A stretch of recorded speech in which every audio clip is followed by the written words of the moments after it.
Varsamedi airport પર અગાઉ અનેકવાર થયેલા ગમખ્વાર અકસ્માતોને ધ્યાનમાં રાખી સરકાર દ્વારા ભારે વાહનોના પ્રવેશ પર જાહેરનામું બહાર પાડવામાં આવ્યું હતું, પરંતુ આ જાહેરનામું રદ થવાના સમાચાર વહેતા થતાં ઉગ્ર વિરોધ થઈ રહ્યો છે, જે અંગે જિલ્લા કલેક્ટર કચેરી ખાતે કલેક્ટરને આવેદનપત્ર આપી સરકાર દ્વારા આ જાહેર કરવામાં આવેલ જાહેરનામાનું અમલીકરણ ચાલુ રાખવા રજૂઆત કરવામાં આવી છે.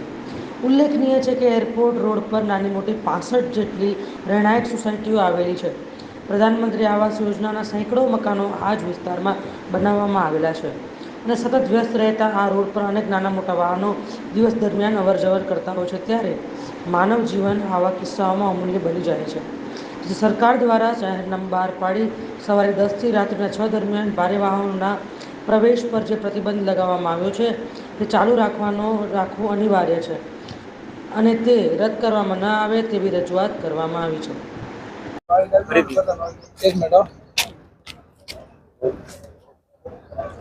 શું નામ તમારું?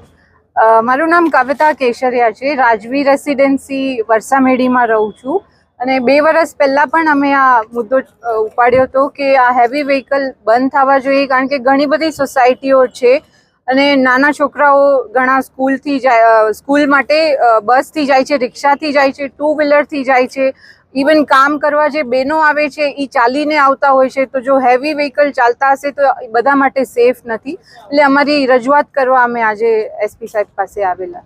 ખાસ કરીને તંત્ર દ્વારા શું તમને આશ્વાસન આપવામાં આવ્યું?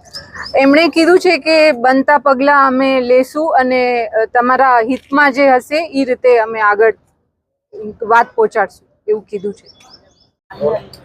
શું નામ આપનું?